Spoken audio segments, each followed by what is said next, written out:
mostly known as Swissmas, which is the name of my Twitter handle and my blog.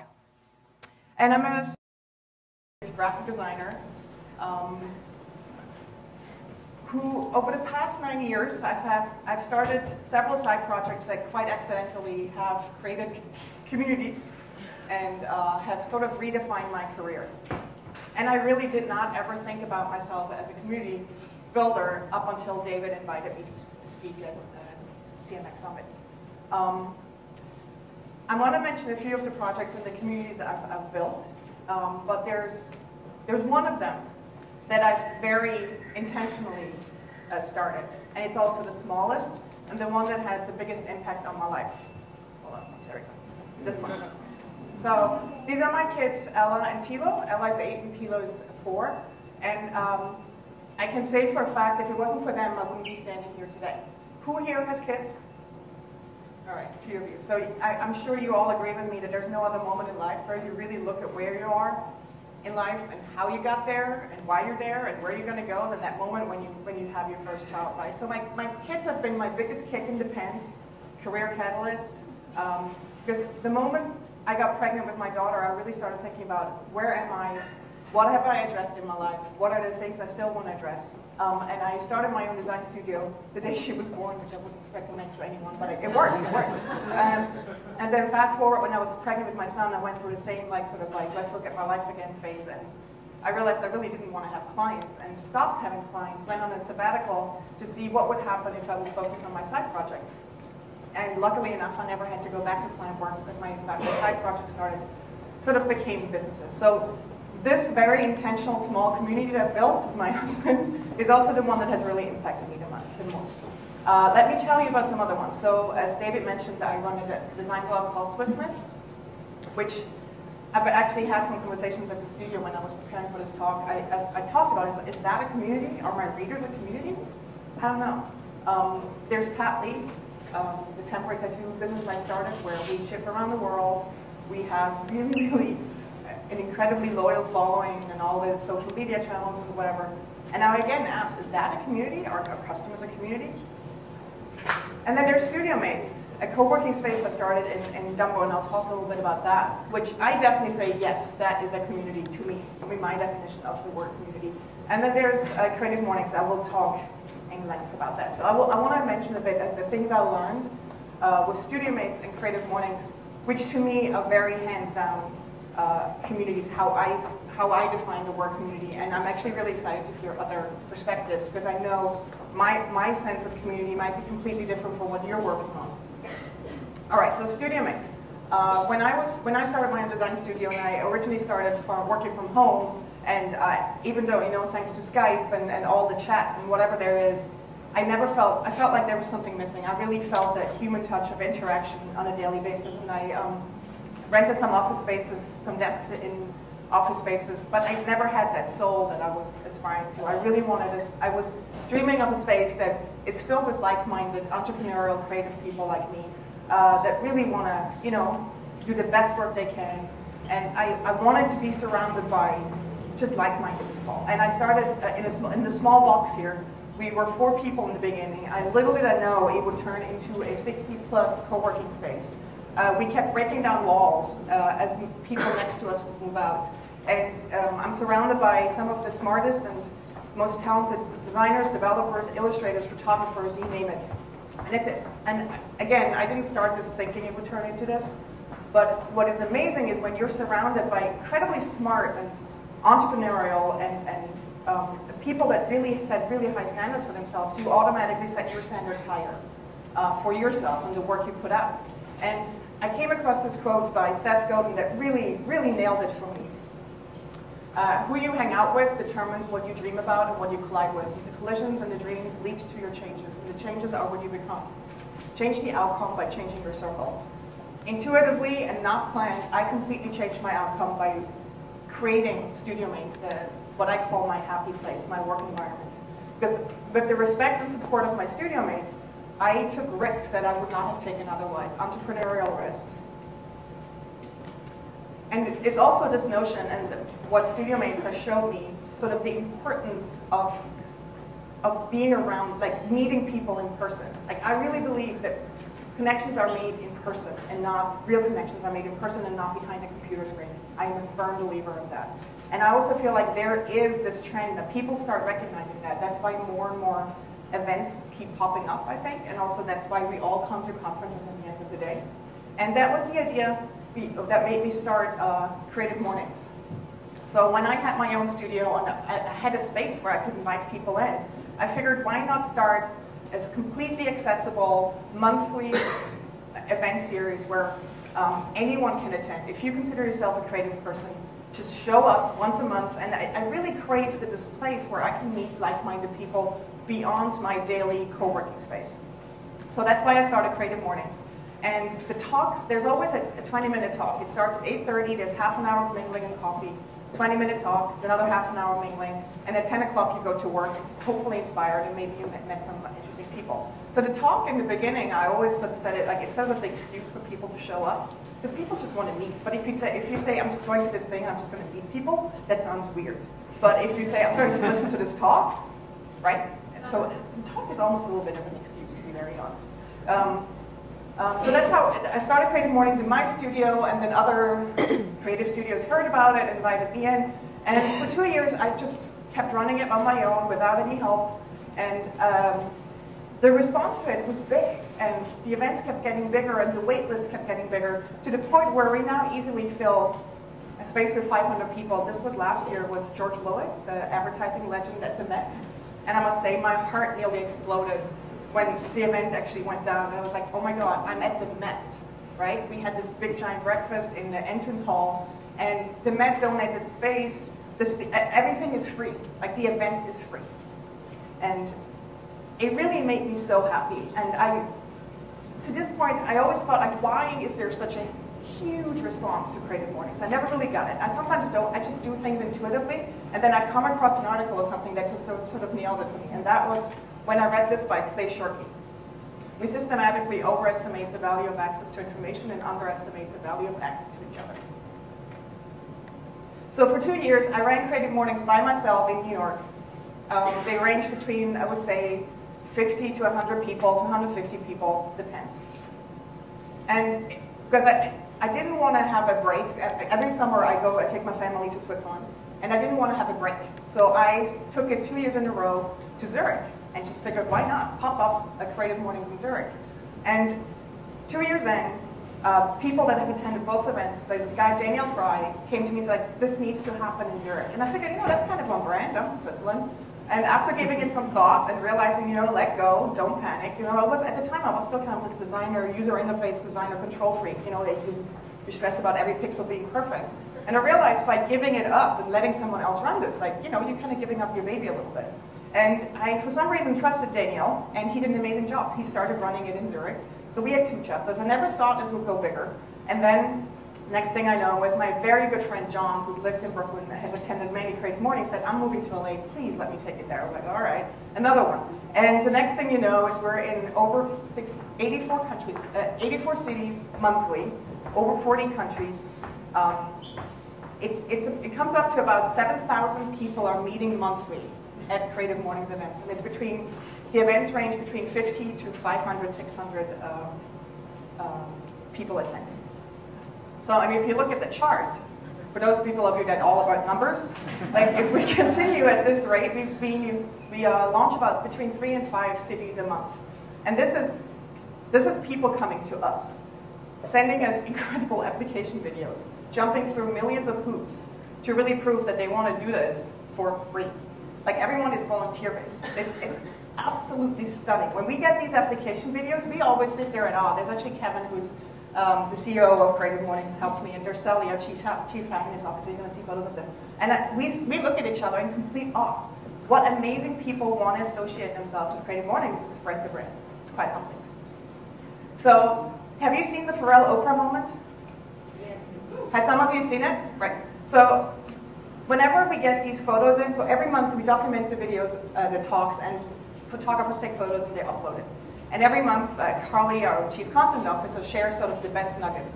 And I want to show you just a few photos from around the world when people meet up. And that's my Pharrell Oprah moment, for those of you who know what I'm talking about. So these are the cities, for example. This is Oslo, and here we get Warsaw, Los Angeles, Budapest, Lima, Bangalore, Zurich, Seattle, San Francisco, Paris, Auckland, New Zealand. And for example, here, this was in Atlanta, I had it in a circus tent. And all of this is possible and is happening because of our unbelievable, remarkable group of volunteer hosts, organizers around the world. And what I've learned is by letting go, putting trust into these hosts, and trusting them with my baby, this has turned into a collective global labor of love. Have any one of you seen the talk by Danielle Pink, the TED Talk on what motivates us? If you haven't seen it, look that talk up. And I really think what's happening with Creative Mornings is basically, this is the purpose element. Danielle Pink basically says motivation breaks down into 3 elements. It's the autonomy, mastery, and purpose. Purpose being part of something larger than yourself. And I do believe that if you look at the DNA of our hosts, most of them have their own companies. They have the autonomy down, right? They're smart people, they're talented, super talented people in their field, so they have the mastery down. But I think what they're craving with Creative Mornings is that purpose element, right? But it goes beyond, the layer of volunteers goes beyond just a host, because each host then organizes like this layer of volunteers, which is between 5 or 15 people. So the community gets even bigger beyond just our hosts, which is really, really amazing. And what I've learned is if you put resourceful people in charge, if you trust them, if you make them feel appreciated, they completely impress you and they will over-deliver. There's no bigger compliment in life than trust. And I want to give you an example of one of our most amazing hosts. This is John that I mentioned before, who started the 3rd chapter, the LA chapter. He started it in 2010. He's still running it, going strong. He's still running it as if he started yesterday. He just had Moby last month. He managed to get Moby to speak at Creative Mornings. We were all geeking and nerding out over here when we saw the photos come in. So, and we've over the past few years realized what makes the ideal host. What is the characteristics of a host?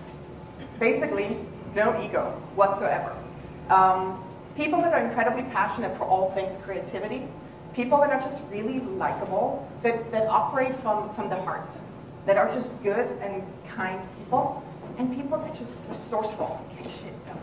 So this is kind of like whenever we interview new people, we kind of break it down and we try to get a sense of like, do they fall into this category? And these hosts around the world keep impressing us with the love they pour into it. We call it flair at HQ.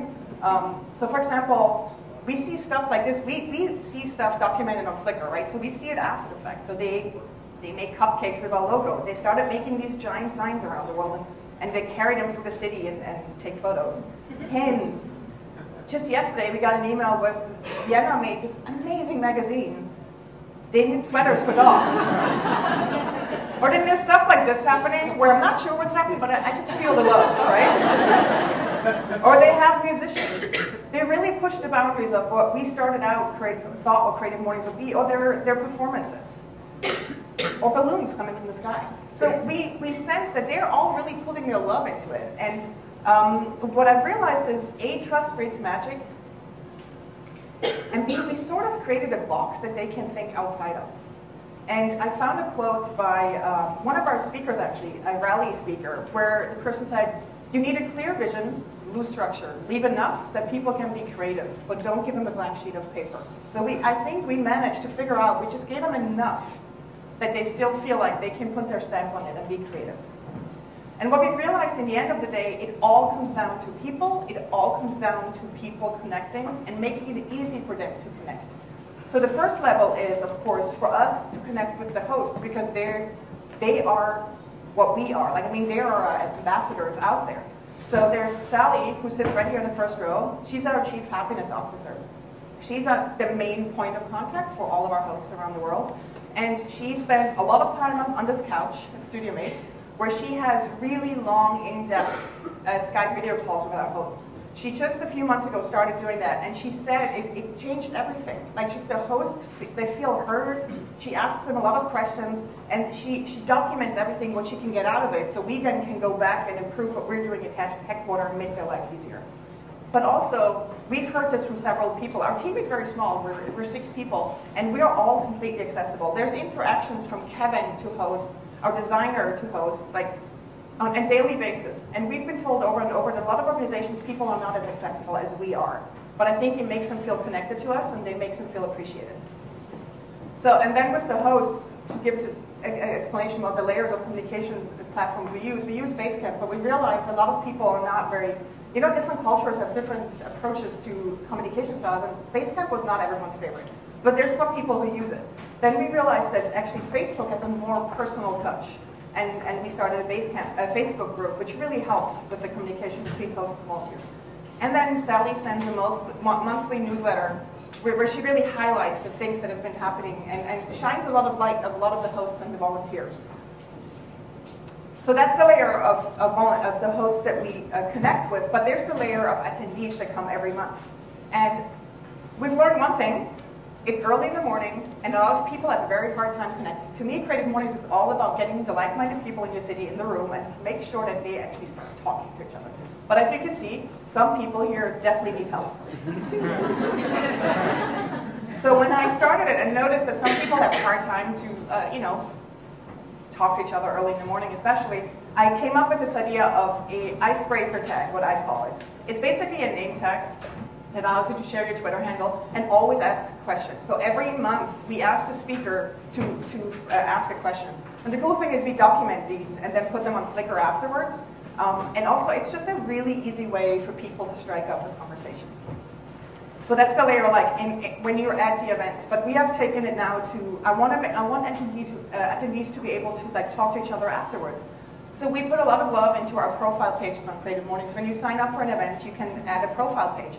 You know, we all know there's LinkedIn, who's very like dry about your career and all that. So what we've tried to do is like really put the human touch into our profiles. We ask questions like, what's your secret superpower? What's the best advice you've ever gotten? So we try to make it very human. It's basically, we ask the questions on profiles that I actually ask in interviews. I just really want to get to the soul of the person a little bit and see what makes them happy, what drives them. So that's one way. You can look up people afterwards online. And you can filter also the community online by cities. You can see who attended. But my all-time favorite feature, and I wish I would have had this when I moved here and was very single. You see that single button there? So you can filter by single. So currently there's over 3,000 single people in the Creative Mornings community. So maybe they found love. Which brings me to love. Like when we talk about at Creative Mornings headquarters, why we do the things we do and how we make decisions, we always go like this. It's the heart. We're kind of a mush group of people.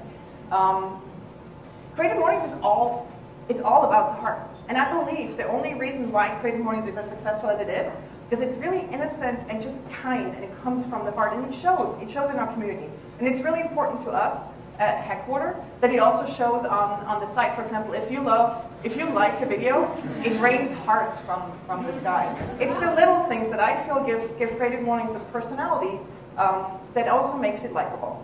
And just yesterday, Carly, who's in the skirt on the right, it was her birthday. She's our chief content officer. She tweets, she does all the content on the blog, she's on Facebook. She's really amazing. She turned 23. She's the most amazing 23-year-old I've ever met in my life. And it was her birthday. So Kevin made a call out to all our hosts and said, hey, it's her birthday. Do you want to send her a message? Guys, I totally teared up when I watched these messages. The hosts kept sending the most heartfelt, adorable messages thanking Carly and congratulating for her birthday. And I feel like it was this is when we were watching it and we were all kind of tearing up. And it's such a testament to our community. And what we keep hearing over and over from people is that Creative Mornings feels like a gift. Because there's no pitch, there's no catch. It's just free.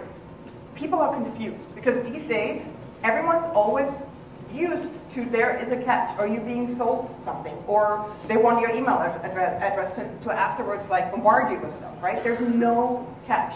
And what we've realized is when you take out the money component, everything changes.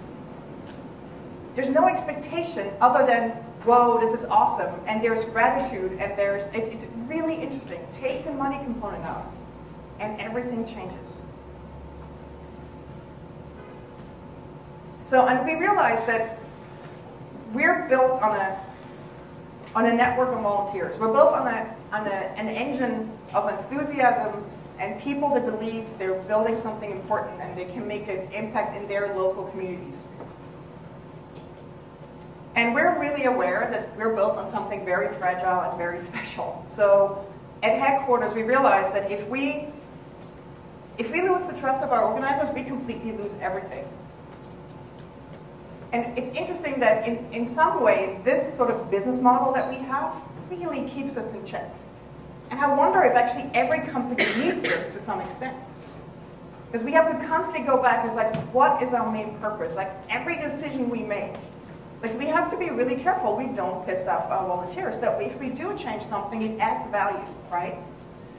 So I'm actually really excited about being able, I run other companies and I realize like having the comparison of Creative Mornings and having this element of being held accountable all the time is really interesting. And also I realized even if we pissed them off, we couldn't stop it anymore. We realized the other day, like I think if we were to say that's it, we're shutting everything down, it wouldn't happen. They are self-organizing at this point. And Kevin brought this up the other day and he says he believes that, or heard, and believes, that a community is not a community until they organize themselves. And I think that's an interesting thought right there. So everything we do has our organizers in mind. And that's why this year, for the first time ever, we're going to host an organizer summit.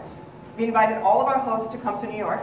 Because in the end of the day, the reason why I started Creative Mornings is to get people meet face to face. And while we try really hard to be very personable and talk to them all the time, we realize we really need to get them in one room. That's why it started. Real connections are made in person and not behind the screen. I was told the other day at a conference that we're the rebel of the conference world. I really like that. And I know by the summit, everyone meeting up, this will be a big game changer. Having everyone in one room and sort of, as a group, deciding where are we heading, what's the next layer, how can we step this up? And I'm sure that thought of like, let's be the rebel even more will come up more and more. So that's the story of Creative Mornings and a community that I've built completely accidentally and has been incredibly humbling. So thank you.